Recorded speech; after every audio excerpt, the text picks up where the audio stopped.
اللہ اللہ اللہ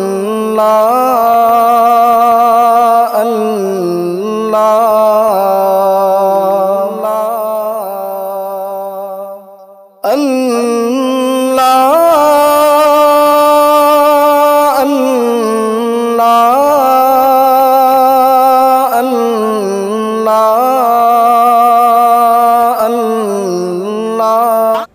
ناظرین گرامی، السلام علیکم ورحمۃ اللہ وبرکاتہ۔ میں ہوں آپ کا میزبان انصار عزیز ندوی، اور آپ اس وقت سیدھی بات چینل کے خصوصی پروگرام ذکر میرے حبیب کا صلی اللہ علیہ وسلم دیکھ رہے ہیں۔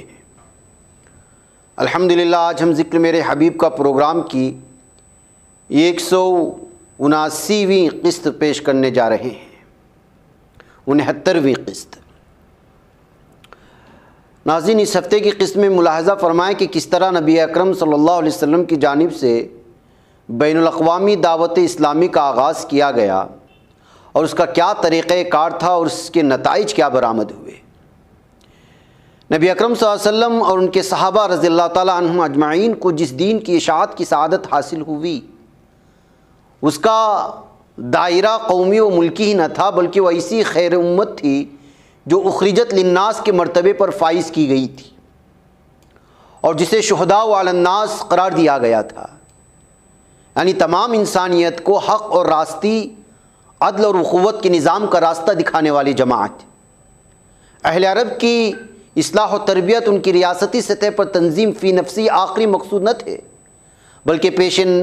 نظر یہ تھا کہ ایک اسلامی ریاست اٹھے اور تمام ذرائع و وسائل کو کام میں لا کر دنیا بھر کی قوموں اور مملکتوں کو نظام حق کی دعوت دے۔ آخر وہ کروڑوں بندگان خدا جو اس دور بادشاہت میں چھوٹے چھوٹے طبقوں اور خاندانوں کی اقتدار تلے پس رہے تھے، اور جنہیں نہ سوچنے کی آزادی مہیا تھی، نہ معاشی فراغت حاصل تھی، اور نہ جن کے کچھ سیاسی حقوق تھے، ان کی مظلومانہ حالت سے کوئی بھی تحریک اصلاح کیسے آنکھیں بند کر سکتی ہے۔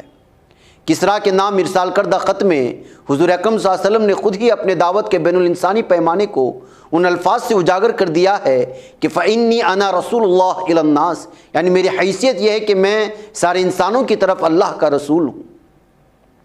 اللہ تعالیٰ نے بادشاہتوں اور مذہبی طبقوں کے ہاتھوں علاقائی قومیتوں میں بٹی ہوئی انسانیت کے لیے بین الاقوامی دور کا افتتاح خود محسن انسانیت محمد مصطفیٰ صلی اللہ علیہ وسلم ہی کے ہاتھوں کرایا، اور ایک کلمہ صداقت جغرافیائی، نسلی، لسانی اور سیاسی حد بندیوں کو توڑتا ہوا بہت جلد وقت کے معلوم و مربوط دنیا کے تینوں بر اعظموں پر چھا گیا۔ سلسلہ انبیاء کے خاتم حضرت محمد مصطفیٰ صلی اللہ علیہ وسلم بین الانسانی دعوت کے ساتھ ٹھیک ایسے زمانے میں کھڑے کیے گئے جبکہ زمانے کی چند ہی کروٹوں کے بعد بارود، پریس اور بھاپ کی طاقتوں کا ظہور ہونے والا تھا، اور معمور ارضی نئے ذرائع وسائل کے بل پر ایک شہر کی طرح مربوط ہو جانے والا تھا۔ 500-700 سال تاریخ کی وسعتوں میں کوئی بڑی اہمیت نہیں رکھتے۔ حضور اکرم صلی اللہ علیہ وسلم ایسے زمانے میں مبعوث ہوئے کہ جس کے چند ہی صدیوں بعد دنیا کے سرے مادی لحاظ سے مل جانے والے تھے۔ اس موقع کے آنے سے مناسب وقت پہلے اسلام کی نظام حق کی بین الاقوامی دعوت اٹھا دی گئی تاکہ انسانیت جو مادی طور پر قریب ہوتی جائے، ذہنی اور نظریاتی اور اخلاقی و مقصدی لحاظ سے بھی ایک رشتے میں پروئی جا سکے۔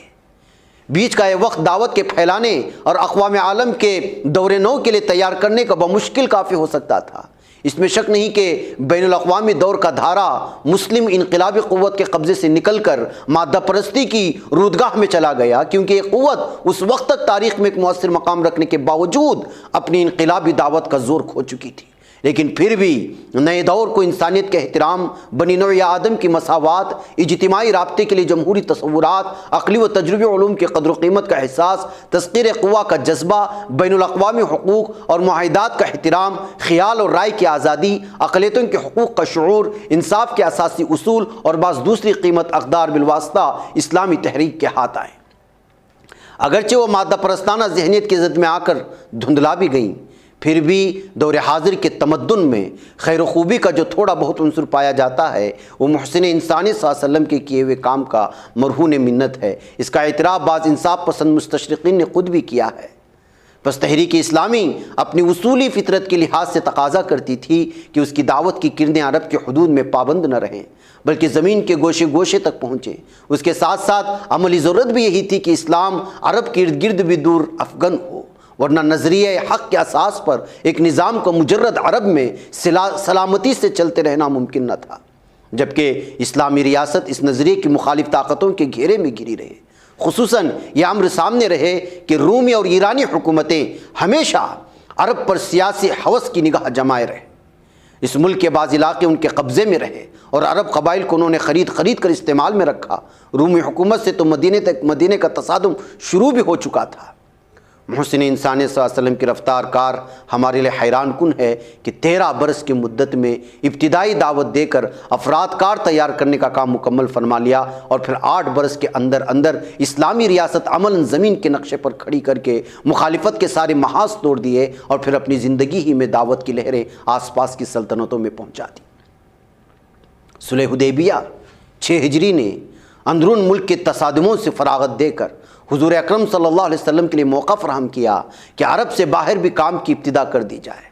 عمرۃ القضاء ادا کرنے کے فوراً بعد یعنی یکم محرم 7 ہجری کو حضور اکرم صلی اللہ علیہ وسلم نے ملحقہ سلطنتوں کے حکمرانوں کو اسلامی نظام کا پیغام خصوصی قاصدوں کے ذریعے بھجوایا۔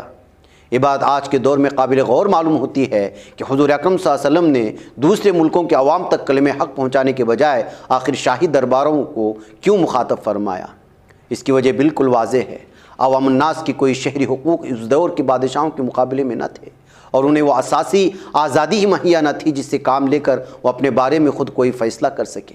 پھر یہ بادشاہتیں اس امر کا موقع دینے پر بھی قطعاً تیار نہ تھیں کہ دوسرے ملک کے اجنبی لوگ آ کر ان کی رعیت سے میل جول رکھیں، ان کو موجودہ مذہب سے برگشتہ کریں۔ ان کی سیاسی اقتدار مروجہ مذاہب کے بل پر ہی چل رہے تھے، اور وہ مذہبی پیشواؤں کے طبقوں کا تعاون حاصل کر کے حکمرانی کر رہے تھے۔ پھر جہاں صرف تبدیل مذہب کا معاملہ نہ ہو بلکہ انسان کو من حیث الکل بدلا جانا ہو، اس کے پیمانے اور اقدار، اس کے ذوق اور معیارات ہی یکسر تبدیل کیے جانے ہوں، اور جہاں دعوت حق قبول کرنے والوں میں مروجہ نظام کے خلاف باغیانہ رجحان پیدا کر کے نئے نظام کی اقامت کا انقلابی داعیہ ابھارا جانا ہو، وہاں کیسے ممکن تھا کہ بادشاہتیں اپنے عوام میں اسلامی دعوت کو چپ چاپ پھیلنے کا موقع دیتی؟ اس دور کی بادشاہی قیادت تو گویا خداوند بنی بیٹھی تھی، اور نیچے ایک پتا بھی اس کی اجازت کے بغیر نہیں ہل سکتا تھا۔ یہی وہ حقیقت ہے جس کی بنا پر نہ صرف یہ کہ نبی اکرم صلی اللہ علیہ وسلم نے اسلامی دعوت کا مخاطب خود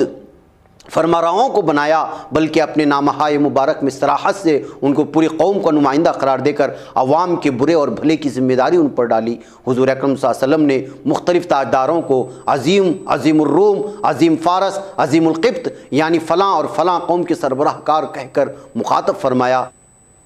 پھر کسریٰ اور مقوقس کو صراحتاً لکھا کہ اگر تم دعوت قبول نہ کرو تو علیکم علم المجوس، علیکم اسم اہل القبط، یعنی تم پر پورے مجوسیوں اور تمام قبطیوں کے غلط روی کا وبال عائد ہوگا۔ ناظرین گرامی، وقت ہو چلا ہے اور اس سلسلہ جاری رہے گا۔ بڑا دلچسپ یہ ہے دعوت پہنچانے کا، ہم تمام لوگوں کو سمجھنے کی ضرورت ہے اس چیز کو۔ میں ضرور انشاءاللہ اس کو آگے بڑھاؤں گا۔ مجھے اجازت۔ السلام علیکم۔